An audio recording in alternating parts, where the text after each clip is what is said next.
कारी अबरार जी जो तौकीर रजा कह रहे हैं वो सही कह रहे हैं क्या? मैं आ रहा हूँ बिस्मिल्लाहिर्रहमानिर्रहीम। देखिए, तौकीर रजा साहब का ये बयान कोई नया बयान नहीं है। वक्तन फवक्तन वो इस तरह के बयान देते रहते हैं, हर 4-6 महीने बाद सुर्खियां बटोरने के लिए बयान देते रहते हैं। अलबत्ता इन बयानों का कोई मकसद और कोई वजूद नहीं है। जाहिर है, जिस तरीके से तौकीर रजा साहब ने कहा है कि मुस्लिम बच्चों को बिगाड़ने की जिम्मेदारी मतलब आरएसएस की है, आरएसएस इस काम को अंजाम दे रहा है।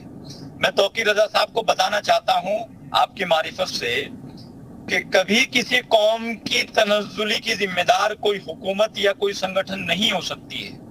अल्लाह के नबी सल्लल्लाहु अलैहि वसल्लम ने साफ तौर पर कहा है कि अगर किसी कौम को तनज़्ज़ुली करते देखो तो समझ लो उसने गैर का कानून अपनाया अपनी कौम को, और अगर किसी गैर कौम को तरक्की करते देखो समझ लो उसने आपका कानून अपनाया है। जाहिर सी बात है, हमारे नौजवान मुस्लिम बच्चे 12-12 बजे तक, 1-1 बजे तक चाय की दुकान पर, होटलों पर सिगरेट बीड़ियां पीते फिरते रहते हैं और सुबह को 12 बजे उठते हैं। ये कारी अबरार जी, मैं लौट रहा हूँ। नूर अहमद साहब जवाब दीजिए, कारी अबरार जी क्या कह रहे हैं और आप जैसे मुस्लिम धर्मगुरु फिर क्या कर रहे हैं अगर बच्चे बिगड़ रहे तो? कारी अबरार साहब से मैं वाकिफ नहीं हूँ वो भाई कौन है, लेकिन मैं कारी साहब को इतना जरूर बताऊंगा कि मौलाना तौकीर रजा साहब को न दौलत की जरूरत है न शोहरत की। अल्लाह ने उन्हें ऐसे घर में पैदा किया है वहाँ शोहरतों की जरूरत नहीं है। वो अपनी कौम के लिए लड़ते हैं और अपनी कौम के लड़ने वालों के लिए हमारे मुल्क में 2 नजरिए हैं। एक नजरिया जो है वो अगर वो हिंदू समाज का कोई व्यक्ति अपने धर्म की बातचीत करता है तो वो तो बहुत ही उसका वकार बढ़ाने की चैनल के जरिए और बहुत सारे माध्यम है जो उनका वकार बढ़ाने की कोशिश की जाएगी। और अगर मुसलमानों ने अपना हक मांग लिया या अपने ऊपर हुए, अरे नूर अहमद साहब, कारी अबरार कुछ कह रहे हैं, आप कुछ कह रहे हैं, आप बेवजह क्यों ऐसी नफरती सोच की वकालत कर रहे हैं? आप अबरार साहब को मैं नहीं जानता। मैं कारी अबरार साहब से कहूंगा कि मुसलमानों के बच्चे ही होटलों पे नहीं बैठते हैं।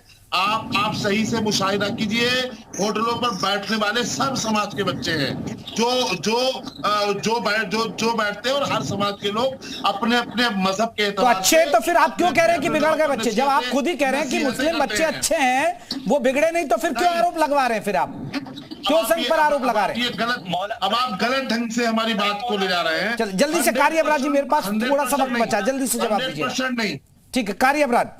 मैं मौलाना से पूछना चाहता हूँ, क्या किसी कौम की तनज़्ज़ुली की जिम्मेदार कोई हुकूमत या कोई संगठन हो सकता है? बताइए मुझे। अरे हाकिम है, हाकिम को नहीं होता है। अरे हाकिम क्या नहीं कर सकता? आपने कहीं पढ़ा भी है या सिर्फ आरएसएस के दफ्तर में बैठ के सीख के आए हो? पढ़ा है कहीं? कभी हुकूमतों ने अरे स्पेन को पढ़ लीजिए, कहीं मत जाइए। मतलब आपने सिर्फ आरएसएस के नागपुर के दफ्तर में बैठ करके पढ़ा है। सुन लीजिए, मुस्लिम नौजवान बच्चे, आपको भारतीय जनता पार्टी की सरकार के मजालिम नहीं आपको नजर आ रहे हैं? तो मुस्लिम नौजवान बच्चे रात को 12-12 बजे तक, 1-1 बजे तक चाय की खोखों की दुकान पर सिगरेट पीते हैं। क्या 12-12 बजे तक चाय की दुकानों पर, खोखों पर बैठने के लिए आ रहे हैं? अरे सर, अगर बच्चे बिगड़ रहे हैं तो आप फिर किस बात के ठेकेदार बने हुए हैं, किस बात के मुस्लिम गुरु बने हुए हैं? नूर अहमद साहब, फिर किस बात के ठेकेदार और मुस्लिम धर्मगुरु कहला रहे हो? समझाइए ना अपने बच्चों को अगर बिगड़ रहे तो, और आप ठीकरा फोड़ रहे हैं आरएसएस। मेरे पास